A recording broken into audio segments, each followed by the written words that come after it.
জীবনে যদি অনেক নামাজ কাজা হয়ে যায়, অনেক ওয়াক্ত, অনেক বছর পর্যন্ত আপনি নামাজ আদায় করেন নাই, কিন্তু এখন আপনি নামাজটা আদায় করতে চান, এই নামাজ কত কাজা হয়েছে আপনার কোনো হিসাবও নাই, তাহলে আপনি কিভাবে নামাজটা আদায় করবেন? এই বিষয়টা নিয়ে আমি আপনাদেরকে ক্লিয়ার করতে চাই। অনেকেই প্রশ্ন করে, হুজুর আমার শরীয়তের হুকুম যখন আমার উপরে জারি হয়েছে তখন থেকে আমি 2 বছর 5 বছর 7 বছর আমি নামাজ আদায় করি নাই, কিন্তু আলহামদুলিল্লাহ এখন আল্লাহ পাক আমাকে কবুল করেছে, এখন আমি নামাজটা আদায় করি এবং অতীত জীবনে নামাজ কাজা করার কারণে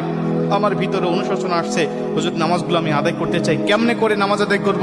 শুধু তওবা করলেই হয়ে যাবে নাকি আমাকে সেই নামাজগুলোকে হিসাব করে করে আমাকে পড়তে হবে? অনেকেই বলে, হুজুর হিসাব করা তো সম্ভব নয়, তাহলে কিভাবে নামাজটা আদায় করব?